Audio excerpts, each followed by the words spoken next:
바람났다는 얘기 제 시어머니가 우리 아이한테 먼저 했어요. 7살짜리 아이 입에서 엄마, 남자친구 있어? 라는 말이 나왔을 때 저는 모든 걸 내려놓기로 했습니다. 오늘의 이야기가 궁금하시면 구독과 좋아요 부탁드려요. 안녕하세요. 저는 올해 35살, 아이 둘을 키우는 엄마입니다. 7년간의 결혼 생활 끝에 결국 이혼을 결심하게 되었어요. 처음엔 누구보다 잘 살 수 있을 거라고 믿었죠. 남편과 6년을 연애했고 그 시간 동안 단 한 번도 싸운 적이 없었으니까요. 싸울 일이 생겨도 남편이 먼저 사과했고 우리는 항상 대화로 풀었어요. 그런 사람이었기에 저는 이 사람만 믿으면 된다고 생각했어요. 시댁 문제도 다 괜찮을 거라 여겼어요. 하지만 그 믿음이 얼마나 위험한 착각이었는지는 결혼 후 천천히 분명하게 드러나기 시작했죠. 꽃다운 22살에 남편을 처음 만나 다른 사람은 만나보지도 못했죠.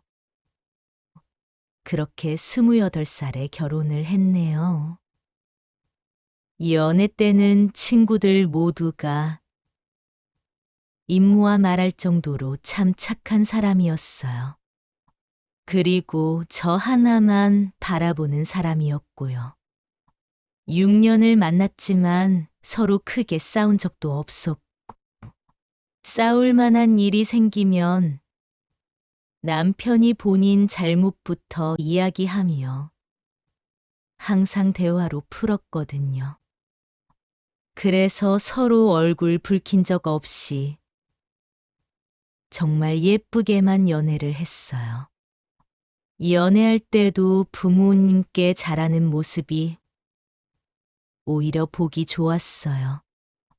당시 남편이 취업 후 본가에서 나와 살고 있던 중이었는데 이때 어머님이랑 하루에 서너 번씩 통화는 기본이었고 어머님이 필요하다고 하는 건 꼭 기억했다가 데이트 중에도 사놓곤 했던 사람이었어요. 사람이 참 착해서 부모한테도 저렇게 잘하는구나. 참 효자구나 라고 생각했죠. 자기 부모한테도 저렇게 잘하는 사람이라 본인 가정이 생기면 더 잘할 거란 생각을 했어요. 그래서일까요? 시어머니 자리도 보고 시집 가야 했는데 그때는 이 남자만 믿으면 다 괜찮을 거란 생각이 들었죠. 시어머니의 유별난 아들 사랑은 상견례 자리에서부터 시작이었어요. 남편네 가족은 어머님과 남편이 전부였고 저는 남동생까지 포함해서 네 식구였어요. 상견례 자리에서 시어머니가 남편 자랑을 하는데 은근 제 동생과 비교를 하면서 남편 자랑만 주구장창 하시더라고요.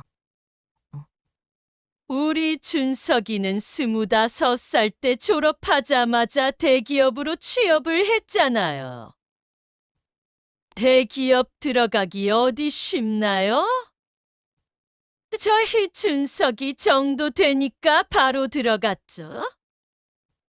사돈 청년도 얼른 좋은데 취직해야 할 텐데. 사돈이 걱정이 많으시겠어요? 시어머니 말에 저희 부모님은 웃으시며 동생을 믿고 있다고 답하셨지만 순간 분위기가 싸해지는 건 어쩔 수 없었죠. 이후로도 아들 자랑이 대부분이었지만 홀로 아들 키워오신 세월을 자랑스러워 하시는 것 같고 아들 사랑이 더 유별나구나 하고 넘겼습니다. 저희 부모님도 좋은 게 좋은 거지 사시는 분들이라 시어머니 나이 때 대부분 아들 자랑은 다 달고 산다 여기며 가볍게 생각하셨죠. 상견례 이후 본격적으로 결혼 준비를 하면서 생각지도 못했던 일에 부딪히기 시작했어요. 바로 시어머니와의 갈등이었죠. 시어머니는 결혼 준비를 최대한 돈을 아껴서 하라고 끊임없이 이야기하셨어요. 결혼 비용은 전부 제가 내는 거였고 서로 예물도 안 하기로 합의한 상태였어요. 그렇지만 부모님 예복 정도는 좋은 걸로 해드리고 싶었죠. 다 너희 생각해서 하는 말이야. 결혼식 돈 아껴서 너희 시작할 때 보태면 더 좋지 않겠니? 결혼식 끝나고 나면 이거 다 괜히 했다고 생각 들거다. 내 말 듣고 결혼식은 간소하고 싼 걸로 다 하자꾸나. 시어머니의 간섭으로 뭐든 싼 걸로 결정해서 식을 올렸어요. 결혼식은 부모님의 행사라는 말도 있잖아요. 하지만 저는 부모님 정장, 한복도 제대로 맞춰 드리지 못하고 예식장도 너무 볼품없는 곳에서 해서 죄송스러운 맘만 들었어요. 하물며 결혼식이 끝난 후에 제공된 와인 문제로 시어머니께서 노발대발하셨었죠. 결혼식에 와준 하객들에게 고마운 마음에 와인을 추가로 제공한 거였는데 시어머니께서는 쓸데없는 데 돈을 썼다며 저를 나무라셨죠. 정작 와인을 먼저 이야기한 건 남편이었는데도 혼나는 제 모습을 멀뚱히 보고만 있더라고요. 저희 부모님께서 시어머니께 고생하셨다고 앞으로 저 잘 부탁한다고 인사하셨지만 시어머니는 어떤 대답도 하지 않고 인사도 없으셨어요. 그 모습에 왜 갑자기 딸 가짐, 부모는 죄인이라는 말이 떠올랐을까요? 정말 눈물이 핑 돌더군요. 그래도 결혼식까지 한마당에 부모님을 위해서라도 더 잘 살아야겠다고 다짐을 했어요. 지금 생각해보면 잘 살 다짐을 할 게 아니라 뭔가 잘못됐다는 것을 느꼈어야 했어요. 우리 부모님조차 존중해주지 않는 시댁인데 뭘 믿고 그 집으로 시집을 갔을까요? 신혼집은 양가 도움받지 않고 저희 둘이 모은 돈으로 장만했어요. 신혼생활 시작하기에 알맞은 아담한 크기였죠. 결혼 후 1년 만에 첫째가 생겼고 연년생으로 둘째까지 낳게 되면서 다니던 직장을 관뒀어요. 애가 둘이 되니까 맞벌이를 하면서 도저히 애를 키울 수가 없겠더라고요. 시어머니는 절대 애 안 봐주신다고 하셨고 저희 부모님은 제주도에 계셔서 애를 봐줄 수 없는 상태셨고요. 애들이 2살, 3살 때까지만 해도 괜찮았어요. 남편도 퇴근하고 오면 육아를 함께 했고 집안일도 잘했고요. 가끔 애들 보러 시어머니가 저희 집에 오셨지만 이때만 버티면 됐어요. 시어머니는 매번 오셔서 집안 청결 상태니 남편 밥은 해주냐는 등 온갖 트집은 잡으셨지만 그래도 애들은 예뻐해 주시는 할머니였거든요. 애들이 더 크면서 저희가 애들을 데리고 시어머니 댁으로 가는 횟수가 늘었어요. 시댁으로 갈 때마다 음식을 하면 시어머니는 트집 잡기 바쁘셨어요. 얘 이거 누가 먹으라고 이렇게 짜게 만드니? 너는 애까지 키우는 애가 음식을 아직도 이렇게 못해서 어떡하니? 너가 그렇게 정신이 없으니 애들도 이렇게 산만한 거 아니니? 우리 준석이는 애가 점잖은데. 애들 방정 맞은 건 다 너 닮은 거다. 너는 집구석에만 있는 애가 뭐가 그리 힘들다는 얼굴로 있니? 밖에서 돈 벌어오는 내 아들이 더 힘들지. 애들 좋은 건 남편 닮은 거고 안 좋은 건 다 저 닮아 그렇다고 말하는 건 기본이었어요. 시댁에 가면 저는 앉지도 못하고 계속 요리하고 홀로 사는 시어머니 집 청소 도맡아 했어요. 그렇게 효자라고 생각했던 남편은 시댁에만 가면 움직이지를 않더군요. 시어머니가 하는 막말에 대해서 남편에게 이야기해도 남편은 그 문제에서만 묵묵부답이었어요. 한 번은 제가 계속 이야기하니 화를 내더라고요. 어머니 원래 그런 분이야. 여태 봐왔으면서 모르겠어? 그냥 당신이 맞춰드려. 여태까지도 뭐 맞춰드린 것도 없잖아. 화내는 남편 모습을 보니 내가 여태 알아온 사람이 맞나 싶더라고요. 저희 부부가 싸울수록 애들이 눈치만 보고 기가 죽는 것 같아서 저는 그 상황을 회피하기 바빴어요. 결국에는 시댁에 가지 않기로 결정했죠.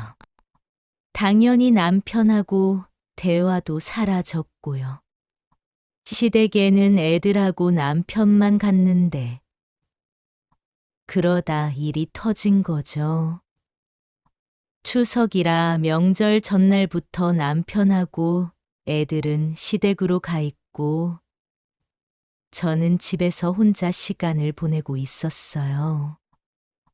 친정에는 차마 이런 모습을 알릴 수가 없어서 부모님한테는 말하지도 못하고 숨겨왔었죠.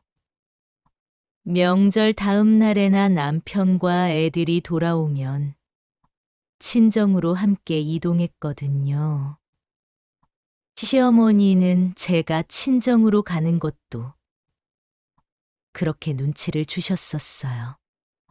시집 온 여자는 자기 부모님은 원래 못 보고 사는 거라고 하셨던 적도 있죠. 출가외인이라는 말이 왜 있겠냐고 하시면서요.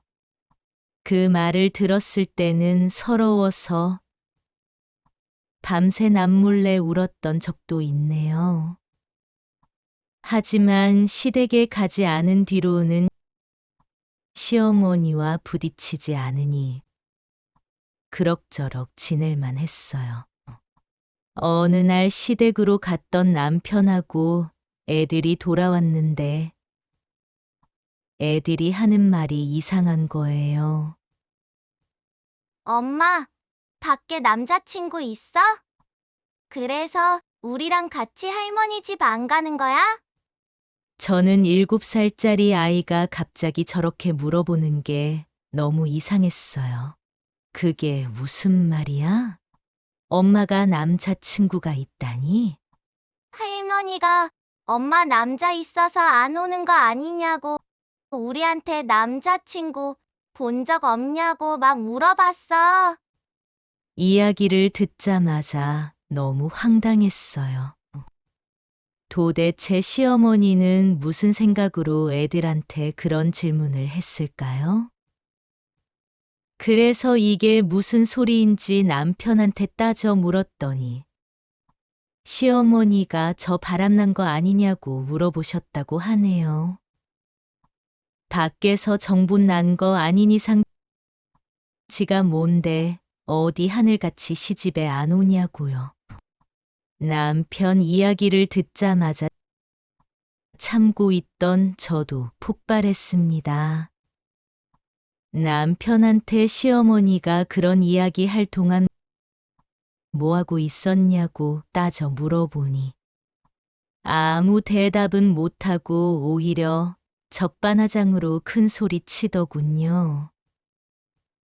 네가 그냥 하던 대로 우리 집 같이 갔으면 되는데 괜한 트집 잡으면서 안 가서 그렇잖아. 우리 엄마가 하루 이틀 그래? 원래 그런 사람인데 너가 그냥 한 귀로 듣고 한 귀로 흘렸으면 됐는데 뭐가 문제라서 집에 안 가냐고. 남편의 소리침에 저는 그제서야 정신이 들었습니다. 그동안 보이던 것들을 내가 참으며 외면만 해왔단 사실을요. 자기 아내가 외도한다는 이야기를 듣고도 화 한 번 안 내는 남편이라뇨. 헛소리 하지 말라고 길길이 날뛰어도 모자랄 판에 시어머니께 아무 말도 안 하고 온 게 불보듯 뻔했습니다. 그런 모습 보며 저희 시어머니는 또 무슨 생각을 하셨을까요? 전 그날로 짐을 싸서 친정으로 갔습니다. 부모님께는 너무 죄송했지만 더 이상은 제가 못 살겠더라고요.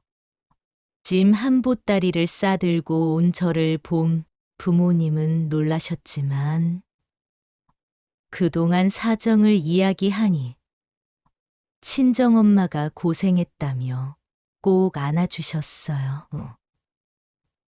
아버지는 괜찮다며 당신 딸인 제가 행복한 게 제일 중요하시다고 해주셨어요.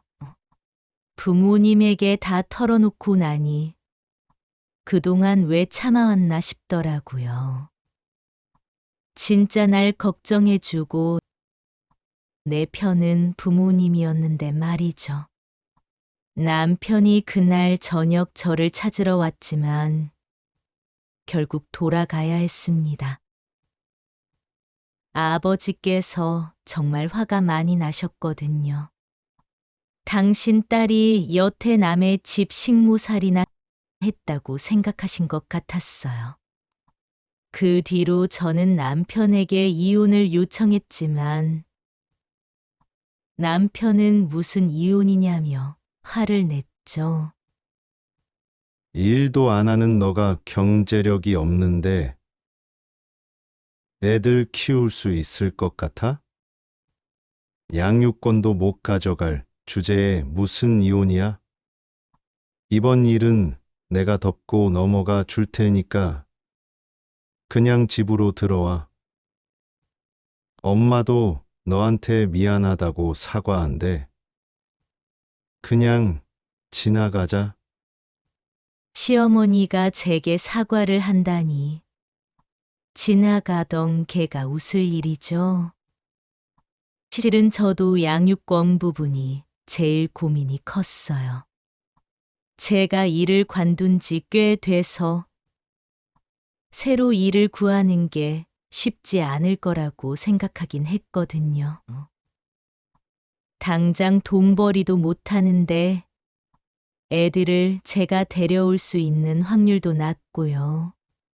이런 제 걱정을 아버지가 먼저 알고 계셨던 걸까요? 사실 저희 부모님은 작은 사업을 하셨고, 그래서 노후 걱정 없이 모아둔 돈도 꽤 되시는 편이었어요. 제가 애들 데리고 친정으로 들어온 날부터 아버지는 제게 상속 준비를 하고 계셨더라고요. 아버지가 원래 주려고 하셨다면서 건물 2채를 제 명의로 바꿔주셨어요. 매달 꼬박꼬박 월세가 들어오는 알짜배기 건물이었는데 말이죠. 이 소식을 들은 남편은 건물이 탐났던 건지 버선발로 친정으로 오더니 자기가 시어머니 사이에서 조율을 잘 못했던 것 같다며 싹싹 빌었습니다. 기회를 한 번 더 주면 정말 잘하겠다고요. 하지만 이제 와서 그런다 한들 소용이 없었죠. 하루는 시어머니까지 과일을 사들고 친정으로 찾아오기도 했습니다. 저희 부모님은 문조차 열어주지 않고 현관, 스피커로 대화했어요. 사돈 애가 2이나 있는데 이렇게 이혼은 말이 안 되죠. 애비 없는 자식으로 키울 수도 없는 일이고요. 애비 빈자리 느끼지 않게 잘 키워보려 합니다. 우리는 그 정도 능력도 있고, 내 딸이 마음고생하면서 애 키우는 거보다야 엄마가 먼저 행복해야지 애들도 행복하게 자라지 않겠어요. 더 이상 볼 일 없으니 이만 돌아가세요. 시어머니는 한참을 문 밖에서 서성이다 그냥 돌아갔습니다. 몇 번을 남편과 시어머니가 친정 집으로 왔지만 이내 포기하더라고요. 이혼 소송을 해도 양육권은 문제없었고 오히려 시댁의 정신적 보상과 제공했던 노동력에 대한 위자료를 청구할 수 있다고 해서 속이 얼마나 시원하던지요. 원래 다 그런 거지라고 생각하며 저처럼 참으며 살고 계신 분이 있다면 제 이야기가 조금이라도 도움이 되었으면 좋겠어요. 제가 저희 부모님께 도움을 청했듯이 내가 도움을 청했을 때 도와주는 사람이 분명 있을 거예요. 모두들 제 이야기 들어주셔서 감사합니다.